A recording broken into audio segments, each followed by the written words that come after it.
I'm not decluttering you. We've talked about this before. Hey guys, welcome back to my channel. My name is Emily. Today's video we're going to be continuing my declutter. I wanted to move on to my foundations and powders. I skipped these in December because I didn't think I had enough products to warrant like a full video about decluttering. But I think I was wrong actually. There's definitely enough products in front of me and some of them I don't think I need to keep. So I figured I may as well go through them today and show all of you guys while I'm at it. Alright, so first we're going to start with my powders.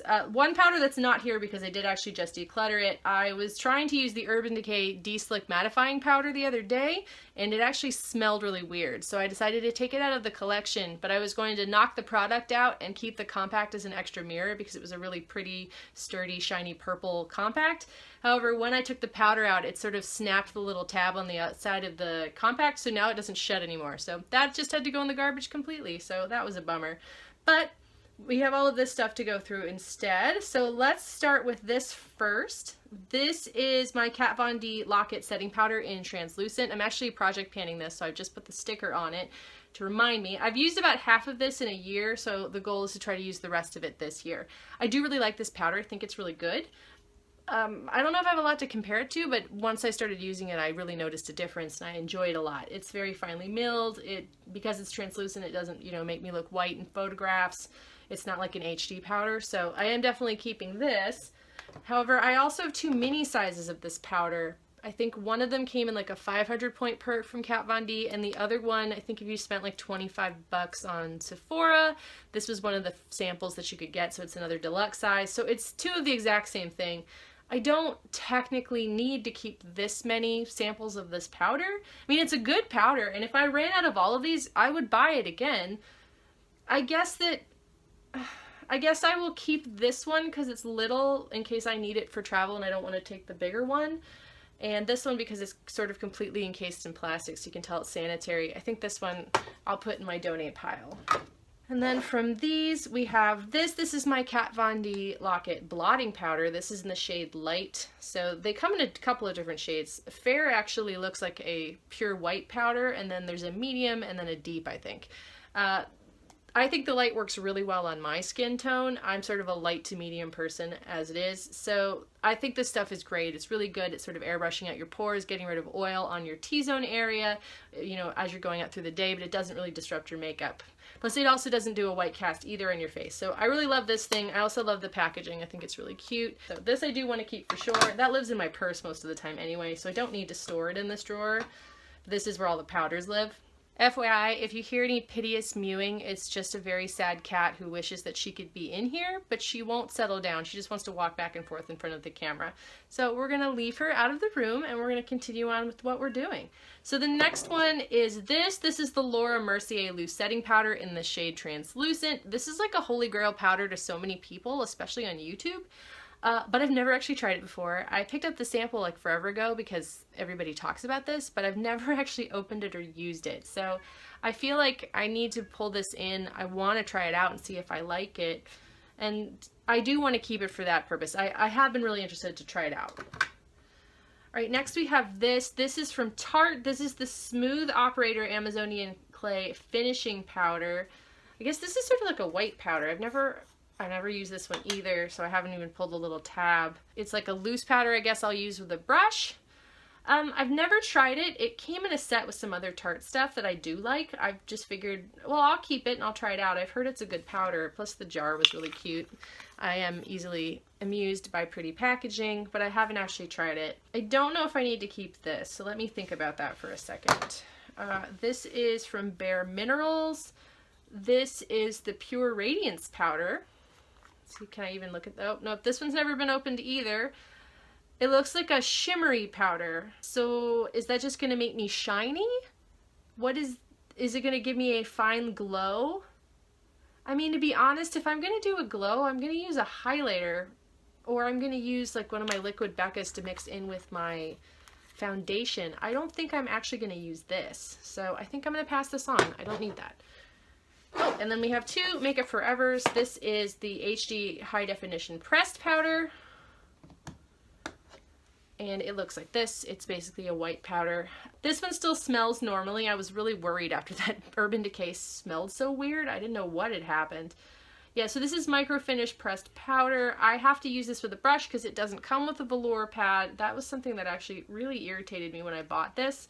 If I had known that I was going to have to carry a brush with me in order to use this, I would probably not have. You know, if you're going to sell me this expensive finishing powder, you should put in the applicator so I can actually use it. That just seems dumb that they didn't. I used to like this a lot, but I do know that when I use this in photos, I look really white casty. I mean, even if I'm not using flash photography, I just think this doesn't sit right on my skin. So I think this, I'm actually going to let this go. Although it is a nice mirror, so maybe I'll take the powder out of this one and try to make this my little compact mirror, because I like a sturdy compact that I won't break. So I am going to get rid of this though, because I don't think I can give that to anyone. And then I have this Makeup Forever. This is the Microfinish powder. This is also HD high definition powder. This one's pressed and this one is loose. And I guess if I don't like it pressed, why would I like it loose? That sounds gross for some reason. You know what? I'm gonna let that one go. And since I'm getting rid of 4, I think I will keep this Tarte one to try out. But yeah, so that's pretty good. So I am keeping 5 of my powders and I'm decluttering 4 officially, plus the one that broke the other day. So that's good.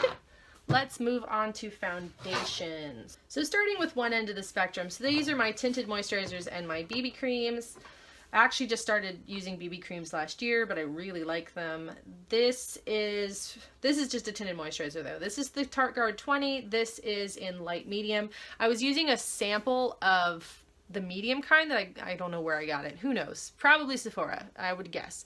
And I really liked it. I thought it went on really nicely. I just thought it was a little dark on my skin. Even when I got sun, the medium was a little too dark on me. So you could see the difference between my face and my neck. But I do think that this one looks really nice on my skin. It feels nice on the skin. I don't get too oily. And it doesn't really cover up anything, but it is nice to know I have sunscreen on that isn't gross, doesn't feel weird on my face, and doesn't smell funny. So that's basically why I keep this. It's a good sunscreen, but it's not the greatest coverage of a moisturizer. Then we have this. This is my Smashbox Camera Ready BB Cream. This is my Broad Spectrum SPF 35. This is my holy grail foundation for outdoor theater work because it can be full coverage if I put enough of it on, but if I put less on, I can just wear it out for every day. But this will stay on all day if I powder it judiciously. I have a whole regime of how I do my makeup when I'm doing stuff outdoors. It also stays on through water being thrown at me, which is something that happens in some of the shows that I do. So I love this stuff. It's really great. And this is a random thing. I went into Sephora and I said, all right, I need a makeup that has SPF in it. I want like at least SPF 35, but I want a relatively medium to full coverage. What do you suggest to me? She said, well, what's your price range? And I was like, I think I said like $30 to $40. I'll go higher if it's really that great. Just tell me what I should do. And this is what she suggested, and I've been using it ever since. I really do like it a lot. So it's been really nice to my skin. I think I have already gone through 2 of these. So this is the 3rd one that I've purchased since I got hooked onto it, and I really like it a lot. So this I do want to keep for sure. And then I have this Dr. Jart Premium BB Beauty Balm. This has an SPF 45. This is also in light medium. I don't know anything about this, but I just got this sample, and I'm very tempted by it. Although I almost hate to love it too much because it's probably more expensive. This definitely has a bit of a cooler undertone than my Smashbox does. Now I'm sort of curious. I know I shouldn't be swatching on my hands. I should be swatching on my face. Well, not today. I do see a color difference. I mean, it probably would work. It's also a light medium. I guess I just need to wear this out and see how it goes. I do want to try this. So I want to keep this for now. And this is the MAC Prep and Prime BB Cream. This is the Beauty Balm SPF 35. And this is in medium. I think my mom gave this to me because she picked it up and it was the wrong shade for her. And she said she wasn't sure maybe it would work better for me. Nope, I'm wrong. This is the wrong color for me. I really shouldn't keep this. This is not my jam. It's not gonna look right on me. I'm gonna look weird. This one I'm gonna let that one go. And then we get into my more full coverage foundations. These I actually have not tried. So this is the Tarte Amazonian Clay Full Coverage Foundation SPF 15 in light neutral and light medium sand. I got samples of this. I think light medium sand isn't actually my shade the more I'm looking at that, so I think I should let that one go. I do want to try this, so I think I'm going to put this in my bowl of samples, which is where I've been keeping everything. And when I'm not sure what kind of makeup to do that day, I just pick a couple things out of there and try it out. And there's been some winners. I found foundation from it. I've found some good primers, but there's also been some real losers as well. So this one I think I will keep to try out, but I'm going to give the other one away because I don't think that's the right color for me. And then this is the Makeup Forever Ultra HD Invisible Cover Foundation. This is in Y335. But just looking at it in the container, I don't know that this is the right shade for me. I feel like this might be too dark. Let's go to the internet and consult and see what it says. So when I go into the Sephora app, it actually sort of customizes what shade it thinks you should get. It's not always correct, but it gives me an idea. It wants me to be in shade 255, not 335. So this is definitely too dark, so I'm not going to keep that. I'm definitely going to get rid of that.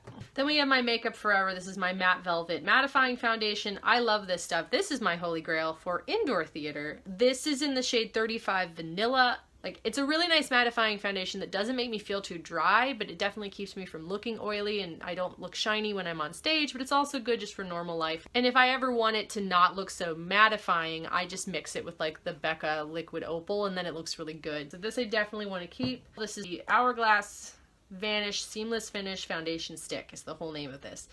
This is the shade Shell. I was trying this out in sample sizes, and I really liked it. I thought my skin looked really nice. I did a couple videos with it that way because I tried it out like randomly. I really enjoyed it so far. I haven't tried it out in the actual stick form, so I'm looking forward to figuring out how much product I actually need, which, as I'm told, is not a lot, and then you just sort of buff it out with a brush, although I also used my fingers to blend this, and that worked just as well.